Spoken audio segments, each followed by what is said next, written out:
Welcome children. Take out your geography book. Chapter 7 Europe. Europe is one of the 7 continents in the world. Now Europe.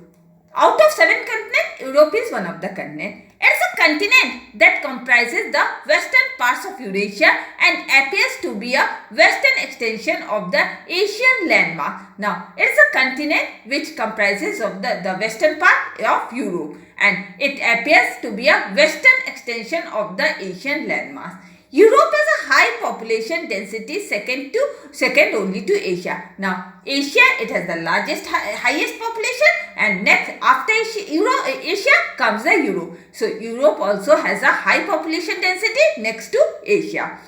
The area of this continent is small compared to its population, leading to the high population density. Now, area of this continent, it is very small in comparison to the population, which leads to a high population density. In 2011, Europe's population was estimated to be 7.39 million. Now, in 2011, Europe's population, it was estimated that it was about 7.39 billion, excluding the population of the Russian Federation. It excluded the population of Russian Federation. Owing to high population density and increase in demand for land, the availability of land is put to maximum use. Now, owing to high demand, high density of population and increasing demand for land, the availability of land, it is put to maximum use. European nations are highly industrialized and economically prosperous. European nations are what? Highly industrialized. That means many industries are there in Europe and it has all are economically prosperous. Europe has a high indented coastline as the sea frequently extends. Now, Europe, what it has? It has a high indented coastline because it has frequently extended into the land. There are number of small peninsulas surrounded by the seas on all sides. Now, many peninsulas, small peninsulas are there which are surrounded by the seas on all 3 sides. The long coastline with a number of natural harbors has given the people a tradition to seafaring and fishing. Now see, long coastline which has a number of sea harbor, it has given the people a tradition, that is a seafaring and the fishing. Europe explorers has been responsible for the discovery and settlement of the New World. Now, European explorers, what they have done? They are responsible for the discovery and even the settlement of the New World. Australia and New Zealand. These voyages provide Europeans with opportunities to settle in other countries and develop their. Now, these journeys, what they provide, they give Europeans with opportunities to settle down to other countries and even develop their research.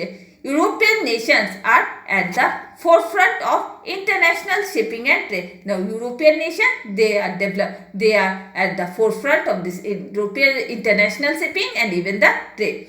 Location. Europe extends for about 36 degree north to 73 degree north latitude. Now, Europe, it extends from about 36 degree north to 73 degree north latitude. A greater part of this continent is situated in the temperate zone. A vast part of Europe, it is situated in the temperate zone, while Asia and Africa are closer to Europe. Asia and Africa, continent of Asia and continent of Africa, both are very closer to Europe. North America and South America. Now, located across the Atlantic Ocean in the west. Now, North America, while Asia and Africa, they are quite close to Europe, North America and South America, and they are located across the Atlantic Ocean in the west and further from it. Eurasia and Africa connected into one landmass known as Afro-Eurasia. Now, Europe and Africa together, it is connected by one landmass and it is called the Afro-Eurasia. The Isthmus of Suez connects Africa to Eurasia. Now, Isthmus of Suez, it connects Europe to Africa to Eurasia. The Strait of Gibraltar separates Europe and Africa while it joins the Mediterranean Sea with the Atlantic. And the Strait of Gibraltar, it separates the continent of Europe and Africa and when it joins Mediterranean Sea with the Atlantic Ocean. Boundaries. Europe is like an elongated peninsula surrounding by the Arctic Ocean to the north, the Atlantic Ocean to the west, and the Mediterranean Sea to the south. Now Europe, what is like? It is just like elongated peninsula, and it is surrounded by Arctic Ocean, which lies towards the north, the Atlantic Ocean towards the west, and the Mediterranean Sea, which lies towards the south. In the east, it is joined to Asia, and the two continents together form a large continuous stretch of land known as Eurasia. Now, in the east, the Europe is joined to Asia, and the two continents together they form one large continuous stretch of land which is called the Eurasia. The eastern boundary of Europe is formed by Ural Mountains, the Caspian Sea, the Caucasus Mountains, and the Black. Now, eastern boundary of Europe, what it is formed by? It is formed by Ural Mountains, Caspian Sea, Caucasus Mountains, and the Black Sea, all forming a natural boundary between two countries. All of it forms a natural boundary between the two continents. Political division. Europe has a beautiful landscape with a fascinating history. Europe, what it has? It has a very beautiful landscape and a fascinating history. It has produced many of the world's famous scientists, innovators, artists and composers, as well as popular entertainer. Europe, what it has? Very beautiful landscape. It has a fascinating history, and it has produced many of the world's famous scientists, that is invader, artist and composer, and as well as popular entertainer. For centuries, Europe has plagued by wars, but in the last 60 years, it has tried coming together in peace, unity and fraternity to work for common good. Now, Europe, what is? It is plagued by many wars, but in the last 60 years, it has tried coming out together in peace, that is unity and fraternity to work for the common good. The growing internationalization of the world economy has led to the formation of the European Union. Now, growing internationalization of this world, in the world economy, it has led to the formation of the European Union. It is an economic and political union of the 28 countries of the world. What is it? It is an economic and even the political union of 28 countries of Europe. All the member countries agreed to avoid going war with each other. Now, all the member countries, they have agreed that they would avoid going to war with each other. They all agreed to promote social and economic. Even all of them, they agreed to promote social and economic progress. A milestone declaration was made when a single currency, euro, was introduced for 19 European Union. Now, milestone declaration. What it was made? It has made a single currency, euro. Euro, when it was introduced for 19 European Union. Many member countries in 1999. However, UK decided to leave Eurasia on June 23rd, June 2016.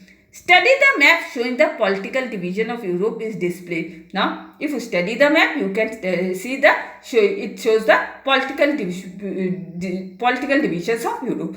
Russia is the largest country in terms of area. In terms of area, Russia is the largest, not only in Europe but also in the world. Russia is the largest country in the world in terms of area. It extends over a large area in Asia. It means Russia, it is so large that it extends over a large area in Asia as well. The Vatican City in Rome is the world's smallest fully independent nation. Now, Vatican City, which is in Rome, is the world's smallest country, which is an independent nation. Europe is made up of small and big countries. Now, Europe has many small and big countries. It has some Renaissance cities, historical and cultural importance. It has even some Renaissance cities which has some historical and even cultural importance, such as London, Moscow, Berlin and Paris. These all are what? These all are quite important cities of Europe. They have historical and cultural importance. Europe has seen emergence of new political entities and the disappearing of older ones due to unification and disintegration of many countries over the past century. Now, Europe, it has even seen many emergence of new political entities and the disappearance of older ones due to unification, when they got united and when they got disintegrated due to many countries over the past century. For example, Germany, which became a nation in the late 19th century following its union. Now, Germany, what it became when Germany became a nation, that means it became a country in the late 19th century and it followed this unification. which was divided into East and West Germany. Now Germany, it was divided into East and even West Germany. After the Second World War, what happened? Germany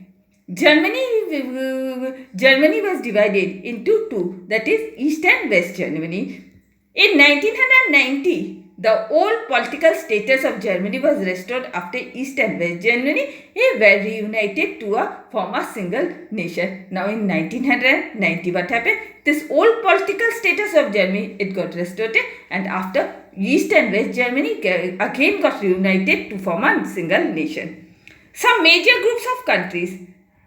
Different names are assigned to different groups of countries. Now different names they are given to different groups of countries. Some of the major groups of the countries are discussed. Now some major groups are discussed here. First is British Isles. British Isles include Ireland, country of Ireland and Britain. Now what does this British Isles include? It includes island countries, that is of Ireland and Great Britain. Now low countries. Low countries include countries lying to the low-lying European plains in north. Now low countries are what? It includes the country which lies in the low-lying European plains in Europe. Much of the land of this countries is either below the sea level or slightly above it. Now much of these countries, they are either below the sea level or they are slightly above it. They often face danger of flood. Often these countries faces the danger of what? Also known as Venezuela's country, which include Belgium, Netherlands and Luxembourg. Now it is also known as Benelux country, and often it includes Belgium, Netherlands and Luxembourg. Now revise this chapter. Take out your diary and write chapter 7, 3 pages explain, homework, revise this chapter again. And with this, I am ending my today's class. Goodbye.